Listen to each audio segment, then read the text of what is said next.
uma coisa que também tem que entrar em gestão é a nossa palavra, é a sua ideia. Eu já tenho um pensamento diferente. Eu tinha professores que falavam pouco, eram os que mais eram ouvidos. Porque cada vez que o cara abria a boca para falar, ele falava alguma coisa que fazia sentido. Já aqueles que falavam muito, falavam. Eu sou uma pessoa que fala bastante, então eu estou falando de mim mesmo. Todo mundo que fala demais tem a possibilidade de cometer um erro. Então é uma coisa para a gente ficar ligado. Inclusive no campo da organização, no campo empresarial. Uma outra coisa,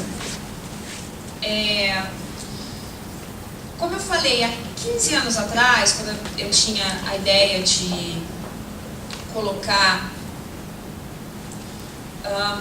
estudar o ser humano para a empresa conseguir criar produtos que tivessem a ver e respeitassem o ser humano, e todo mundo fala com ela louca, mudou, né? A pirâmide inverteu. Então eu vi agora o livro do Philip Kotler, né? O Philip Kotler, que o último, que é Marketing 3.0, é o marketing baseado nas pessoas. Nossa, que novidade! E falando em tendência, a tendência hoje é essa.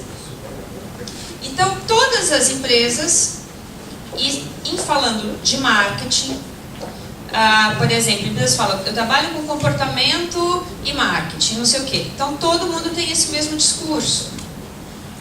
Mas eu acho que se deve questionar até que ponto a própria ideia da empresa e o próprio discurso não é uma mera tendência. E muita gente está vendendo vapor. Vira e mexe eu me googlo. Por quê? Porque tem empresa que fala assim, não, nós temos um centro de especialistas em humanidades, que são antropólogos, filósofos, sociólogos e por aí vai. Aí a hora que eu vejo o neguinho me bota nesse sem eu saber. E aí eu tô nessa empresa e não tô.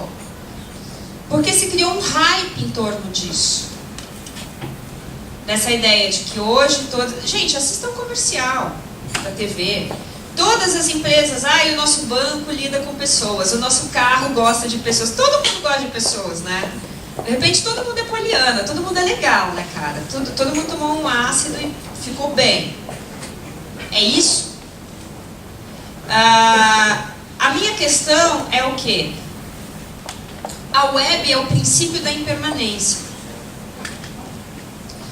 Aquilo que o Andy Warhol falou que todo mundo teria os seus 15 minutos de fama, não. Todo mundo tem os 40 segundos do vídeo no YouTube. Todo mundo tem. Mas quem fica? Por exemplo, você quer saber qual que é a coisa mais desgraçada para alguém ser na vida? BBB. Porque nada pior do que você ter 15 minutos de fama e não ser nada. Sabe? Você quer queimar um produto, você joga ele lá em cima, em termos de hype, de publicidade, de fama, de conhecimento, e chega lá em cima, ele mostra que não é nada. Você queimou o produto para sempre. Então, um dos grandes problemas é acompanhar esse hype, acompanhar essa tendência rápida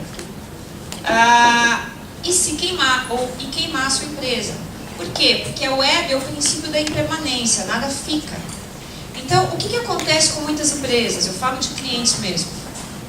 A empresa procura, não, é porque agora todo mundo está pesquisando, né? Então agora a tendência é você pesquisar adolescentes de 18 a 24 anos, porque são eles que definem as tendências. Bullshit. Bullshit total. Qualquer pessoa é capaz de criar uma tendência, desde que o que você diga faça sentido para alguém. Entendeu? A terceira idade é capaz de criar uma tendência. Qualquer pessoa que crie um pensamento significativo é capaz de criar uma tendência, se isso fizer sentido para alguém. Então não tem mais o formador de opinião, o formador de tendência, o criador. Qualquer pessoa pode. Então, por que eu estou falando isso? Porque justamente porque nós estamos vivendo sob o princípio da impermanência, eu acho que para uma empresa sólida, você tem que analisar o que de fato faz sentido, o que de fato vai permanecer mais do que os 15 minutos ou os 40 segundos e o que é vapor. Porque tem muita gente vendendo vapor. Então, por exemplo, quando se fala de inovação em marketing, quando se fala em empresa e comportamento de consumo, fiquem atentos a isso. Eu ainda tenho tempo?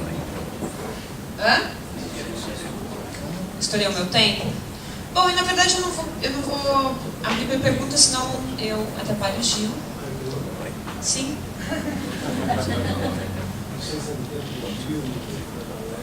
Pode fazer. Bom, uma pergunta.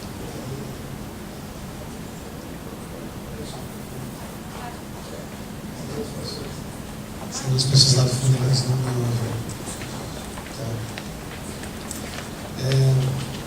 Bom, adorei a sua disponibilidade de compartilhar essas coisas, tudo muito importante. Mas tem duas coisas que você colocou que eu queria ver como é que você coloca essas duas coisas para conversarem, para operarem, onde você atua. Você falou de um modo muito claro sobre credibilidade e profundidade das informações, né? Assim, será que essas coisas realmente têm a ver, são realmente cientificamente comprováveis, minimamente... Não precisa ser, não precisa a nem ciência chegar não nem tanto. legitima o conhecimento. Não precisa nem chegar tanto, mas pelo menos credibilidade e profundidade, né? E você falou também em algo que eu acho que é super importante, que é o processo de integração das pessoas, né? Como é que uma área conversa com a outra? Como é que a gente coloca isso para funcionar? Aí a minha pergunta é assim: a integração, ela passa basicamente pela aceitação do outro. E a aceitação do outro passa pela legitimização do não saber do outro. Porque se eu só aceito o outro a partir do saber dele, eu não estou aceitando. Eu estou fracionando uma parte do outro e fazendo o que a gente faz o tempo todo, né? Aceitando a parte em você que eu acho que é muito legal, que tem a ver com o que eu acho que é importante, né? Então, como é que você vê esse conflito, que é uma coisa que eu também vivo em algumas comunidades que eu atuo, como é que, preservando a importância da credibilidade da informação e a profundidade da informação, mantendo isso como um statement, né, importante, como é que a gente pode promover a integração entre pessoas que na verdade não sabem nada, de forma geral, né? A pergunta é essa. Obrigada, pergunta muito boa. Eu acho que tem duas coisas que a gente tem que diferenciar aí. As pessoas saibam coisas ou não, elas têm um valor. As pessoas. Não interessa se você não sabe nada, não interessa se você fala sobre besteira. Você é uma pessoa que precisa ser valorizada. Numa empresa, uma coisa é você promover a integração olhando o outro e respeitando o outro. Por exemplo, empresas, em geral, quando eu faço pesquisa, eu vou assim, desde a faxineira, desde a ajudante da faxineira até o diretor. E eu estou falando de empresas multinacionais. Então eu seleciono uma amostra que eu passo por tudo. Todas essas pessoas são importantes, tá? E todas essas pessoas têm um valor que merece ser respeitado e levado em conta quando da integração. Agora, se o que as pessoas falam, ou se as informações que elas compartilham vai ter relevância, eu não preciso chegar para a pessoa e dizer, não, o que você fala não tem nada a ver. Aí é questão de você ter um núcleo de gestão disso, de análise, de pessoas que consigam ter um filtro, um critério, entendeu? Então são duas coisas diferentes. A integração, ela deve haver independentemente da pessoa saber ou não saber. Porque, por exemplo, eu vou dar um exemplo bem simples. eu venho da área científica, até 29 anos quando eu terminei o doutorado, era aquela coisa assim, não, eu fui aquela cientista que teve bolsa de mestrado e doutorado, que foi do exterior, que lançou livro pela FAPESP e tal. As pessoas que eu menos convivo na minha vida são acadêmicos. Porque de repente, não interessa se uma pessoa sabe muita coisa, se ela não tem um valor afetivo para me passar, se eu não tenho uma troca humana em outros sentidos. Então, nesse sentido, o que a pessoa sabe ou não sabe não é o vetor que vai propor a troca, entendeu? Pode ter muitos outros valores. Por exemplo, uma pessoa, eu sempre adorei falar com os funcionários de ofícios mais humildes, porque eles detêm um tipo de conhecimento que não é um conhecimento categorizável em termos científicos, não é legitimado pela ciência, mas que é um conhecimento muito importante, que muitas vezes aquele faxineiro está ali há 20 anos, ele já viu trocar não sei quantos presidentes, ele começa a me falar coisas que eu vejo, puta, esse cara sabe como a empresa funciona. E muitas vezes tem um cara que acabou de se formar pela UCLA e chega lá cheio de bug, porque eu fiz, porque eu estudei, porque eu fui, não sei o quê, ele fica que nem um burrinho falante. Não tinha aquele personagem do Monteiro Lobato, o burrinho falante que fala, sabe ficar vomitando teorias e não sei o quê, e aquilo para mim é um vapor, não quer dizer nada.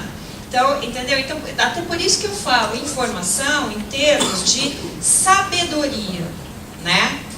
Não sei se eu consegui explicar. Do que eu entendi, o trabalho de integração tem a ver com a dimensão relacional das pessoas, tá?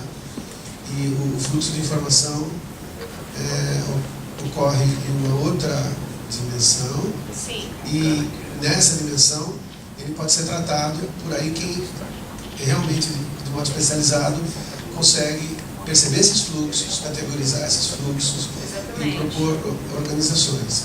Isso, é o trabalho. Não tem mais um. É por isso que eu falo, é que nem nos meus trabalhos de pesquisa, gente, eu não faço, não é que eu faço melhor do que ninguém, mas eu sou uma profissional especializada numa coisa.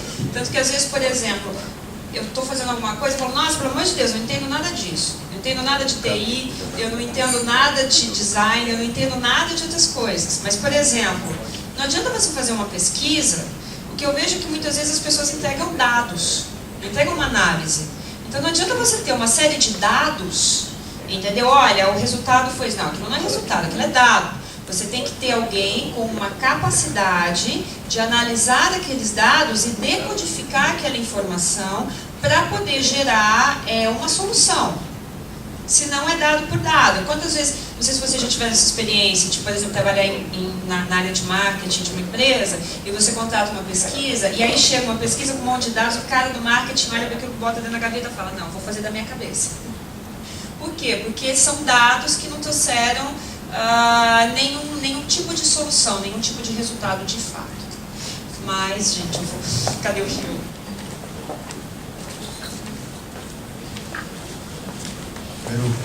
Bom dia, uma honra. Obrigado aí pelo tempo de vocês. Deixa eu só... Hoje eu tô... Vou aumentar um pouquinho aqui.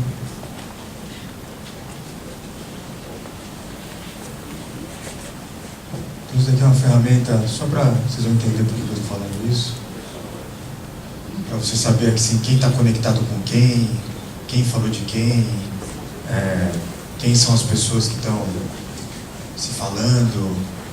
Tá? Hoje, por exemplo, eu trabalho num projeto de Gov, que aí quando, por exemplo, um deputado federal fala alguma coisa no Twitter, a gente vai ver qual é o grau de conexão dele. Tá? Então a gente está falando aqui de uma ciência exata, realmente, que ela vai fazendo a coisa, enfim, a gente está falando de um processo mesmo de entendimento dessas conexões, tá? De quem fala com várias pessoas, quem é os nós da rede, isso é uma delas. Está carregando ainda essa daí. Então, enfim, tem até um artigo meu eu coloquei 200 ferramentas, claro que tem que tomar cuidado, senão vira um bando de dados, né, não um banco de dados. Aí você chama essa PGC que organiza tudo, gestão do conhecimento, né? E aqui a gente pode achar um pouco mais